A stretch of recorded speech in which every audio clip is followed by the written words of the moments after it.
जय हिंद बच्चों। चलो 9th स्टैंडर्ड 3rd चैप्टर जिसका नाम है ट्राइंगल। ट्राइंगल अब सीधा मुद्दे पे आता। चलो ट्राइंगल तो जो बातें या जिसकी हमें जरूरत है वो एक डेफिनेशन हमें पता होनी चाहिए। तो डेफिनेशन में लिख दी जो कि सबको पता है। A close figure having three side, a close figure having three side is known as triangle. नहीं तो और a polygon having three side is known as triangle. Clear cut? उसको याद करो। क्या लिख के दो? कोई जरूरत नहीं लिखने की। तो तस्वीर बनने वाली है एक तो ऐसी, नहीं तो ऐसी, नहीं तो ऐसी। पक्का इसके अलावा ट्राइंगल की तस्वीर बनने वाली नहीं। अगर कोई स्मार्ट है उसने मेरे को ड्रॉ करके दिखाना है। एक तो एक्यूट एंगल ट्राइंगल होने वाला है, नहीं तो ऑब्ट्यूज होने वाला है, नहीं तो राइट एंगल ट्राइंगल होने वाला है। ट्राइंगल तीन ही टाइप होते हैं, right angle triangle, obtuse angle triangle, acute angle triangle. Triangle chapter में उसकी definition. A triangle having three side, a close figure having three side, close figure having three side is known as triangle. A polygon having three side, क्योंकि polygon खुद एक close figure होती है, उसमें ढेर सारी साइड आती है। अ polygon having three side, four side quadrilateral, five side pentagon, six side hexagon, वो बढ़ता जाता है, इसलिए थ्री साइड ट्राइंगल। ठीक है, डेफिनेशन हो गई, फिगर आ गई। अब ये जो पॉइंट्स ए बी एंड सी है किसी भी ट्राइंगल में, तो हम उसको बोलेंगे वर्टेक्स। वर्टेक्स क्या होता है? जो ट्राइंगल है उसके जो नाम दिया मैंने X Y Z P Q R, वो जो अल्फाबेट से उसको हम वर्टेक्स कहते हैं। फिर एक साइड ए बी, एक साइड बी सी, एक साइड ए सी। वर्टेक्स क्या है? पता चला। साइड्स क्या है? पता चला। अब एंगल, जब मैं एंगल बी की बात करूं तो I can write angle B.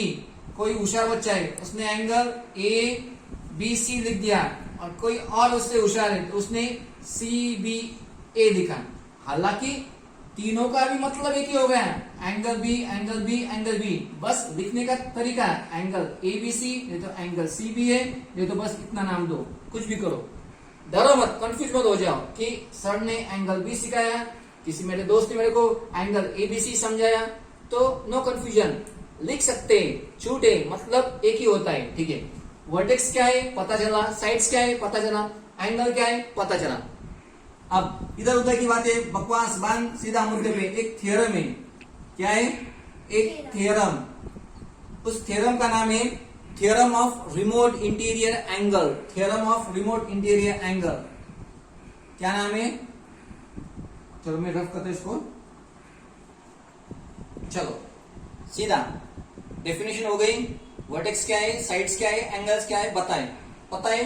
अब दूसरा एग्जाम में आ जाएगा। क्या आ जाएगा? Prove that theorem of remote interior angle of a triangle. नहीं तो the measure of exterior angle of a triangle is equal to sum of the measure of its interior remote interior angle. क्या कहा मैंने?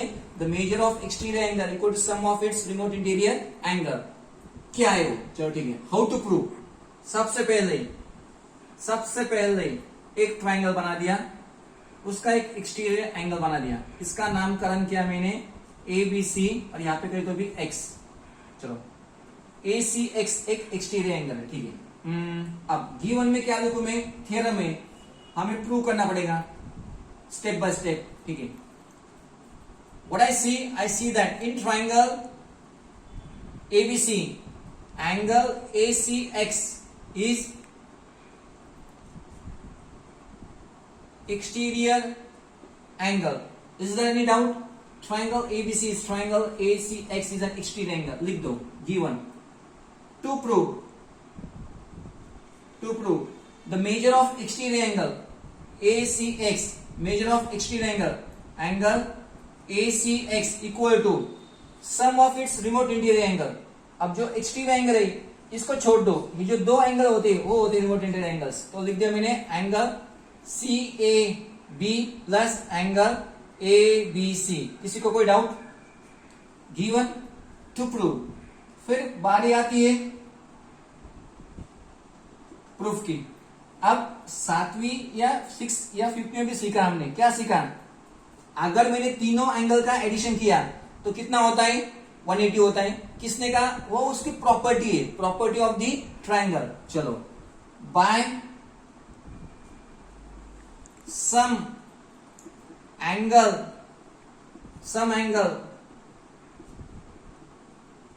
property of a triangle.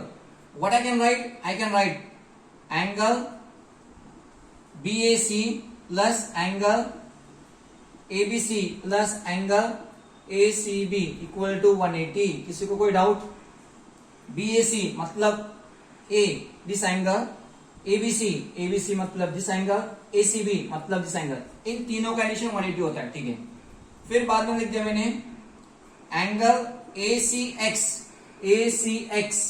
Plus angle ACB equal to कितना लिखू? 180। बच्चे के मन में डाउट आया, सर किसके भरोसे पे? एंगल्स इन लीनियर पेयर, नहीं तो स्ट्रेट एंगल बोल दो। स्ट्रेट एंगल का मेजर हमेशा 180 होता है। फ्रॉम 1 and 2, मैंने क्या लिखा? फ्रॉम 1 and 2, 1 और 2 को देखा मैंने, और यहाँ 180 इधर भी है, 180 इधर भी है। जब दो इक्वेशन है, उसकी अगर एक साइड सेम है तो ऑटोमेटिक दूसरी साइड भी सेम होती है। Since right hand side is equal, automatic left hand side becomes equal. So I can write angle BAC plus angle ABC plus angle ACB equal to angle ACX plus angle ACB। ये दोनों भी same होने वाले हैं। फिर ACB plus इधर भी positive है ACB, इधर भी पॉजिटिव ACB। अगर दोनों साइड पे same sign, we can cut it. तो क्या बचा? Angle BAC plus angle ABC equal to angle ACX। और हमें क्या प्रूव करने का था? एंगल ACX, देखो angle ACX equal to CAB plus ABC। Hence prove remote interior angle. क्या क्वेश्चन आने वाला है?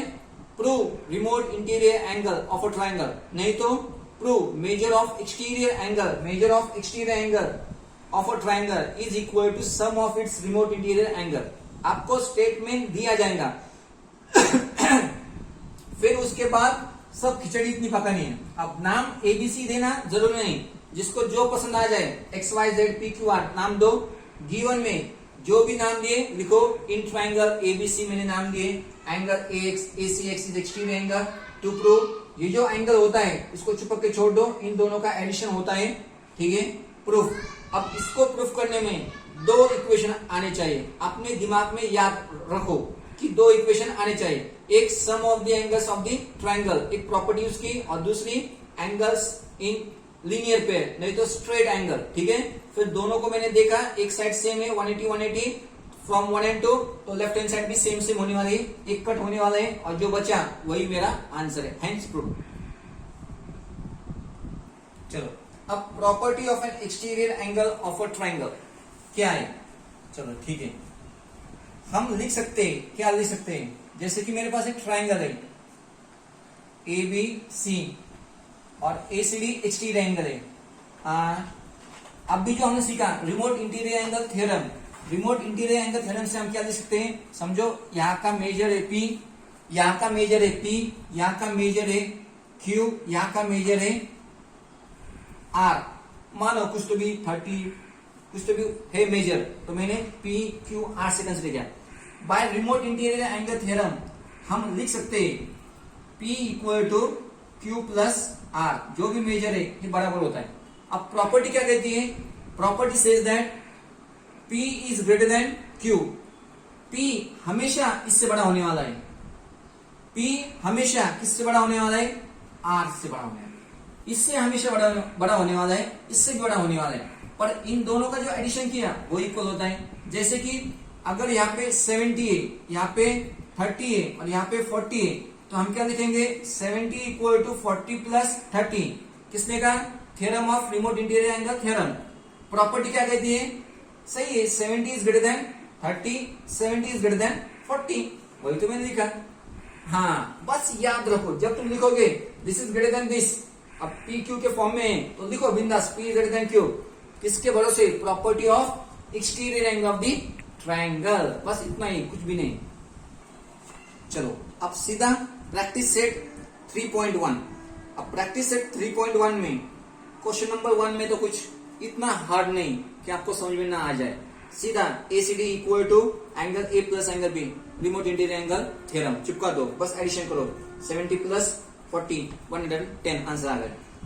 Question number 2, in triangle PQR, किसी भी ट्रायंगल के अंदर दो एंगल दिए, तीसरा निकालना है तो 180 में से उन दोनों का एडिशन करो, 180 में से उसको सब्ट्रैक्शन करो, बस लिख दो sum of the angles of the triangle, angle P plus angle Q plus angle R equal to 180। जो दिया पुट करो, जो नहीं है वो अपने आप आ जाएगा।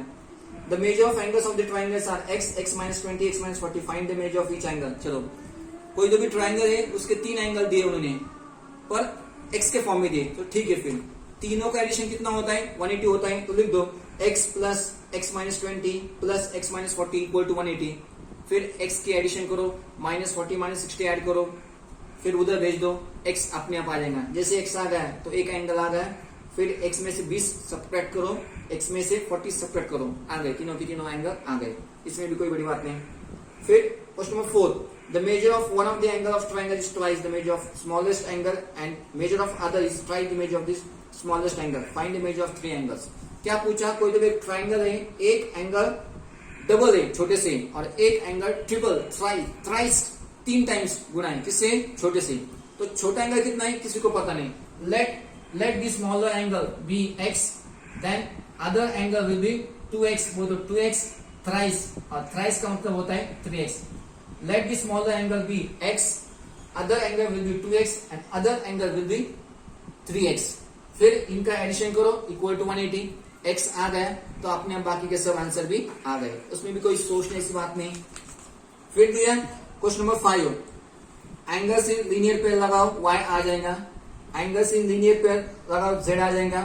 फिर sum of the angles of the triangle, आपको y पता है, z पता है, x भी अपने आप आ गया। क्वेश्चन नंबर 6 में क्या करोगे? AB and ED are parallel to each other, AD भी है ट्रांसवर्सल, तो यहाँ पे कितना है? 70 है, तो यहाँ पे भी 70 होने वाला है, एक 70 है, एक 40 है, तो R कितना आ गया? 70 प्लस 40 110, 180 में से 110 गए, कितने बचे? 180 में से 110 गए, कितने बचे? 70, तो ये R आ गया 70 इधर का। फिर एंगल इन स्ट्रेट, एंगल से लीनियर पे इधर का भी जो है वो सो आ गया, उसमें भी कोई बड़ी बात नहीं। हाँ, अब सोचने की जैसी बात है क्वेश्चन नंबर 7 में। क्वेश्चन नंबर 7 में क्या दिया? In triangle ABC, in triangle ABC the bisector of angle A and B intersect each other at point O, the measure of angle C equal to 70 degree, find the measure of angle AOB, find the measure of angle AOB हमें ढूंढना है।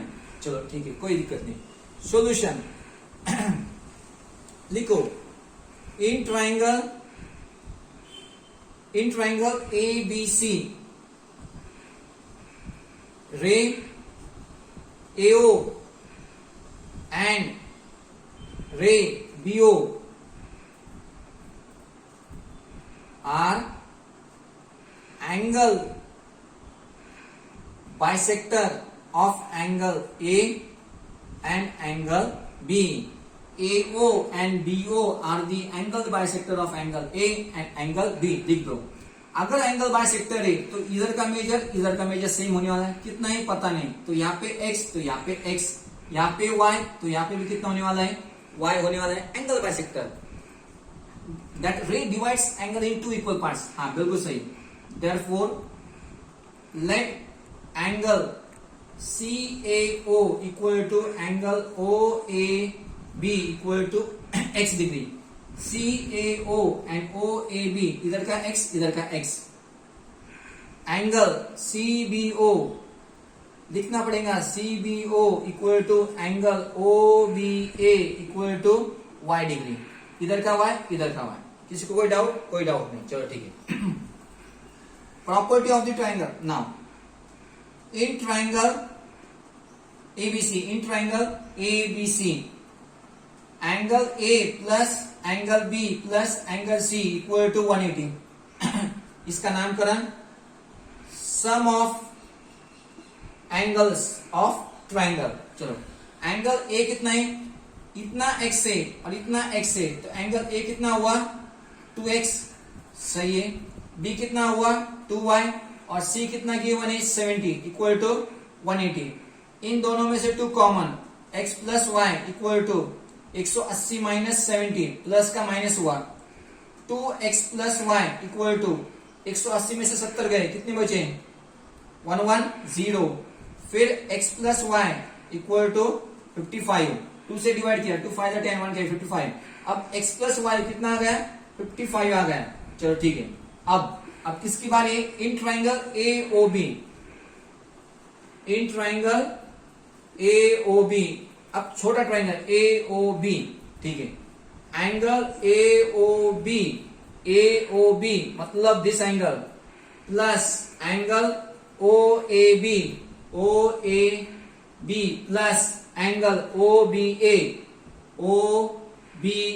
Equal to कितना 180। नामकरण sum of the angles of the triangle.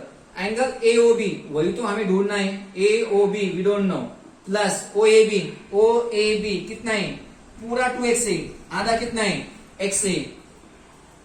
OBY कितना है, यहां से यहां तक कितना है, very good, y equal to 180, सही है क्या, यस। एंगल AOB प्लस, अब यहाँ पे कुछ तो भी नाम दो, a नाम दिया, x प्लस वाई की वैल्यू कितनी है 55, तो x प्लस वाई को हटा के मैंने क्या लिख दिया 55 इक्वल टू 180। कहां से, फ्रॉम a ने बताया हमें x plus Y equal to 55, आ गया answer. Angle AOB equal to 180 minus 55, 10 minus 5, 5 7 minus 5 to 125। एंगल AOB equal to 125 degree, hence proof. या जो चाहिए था वो अपने आप आ गया।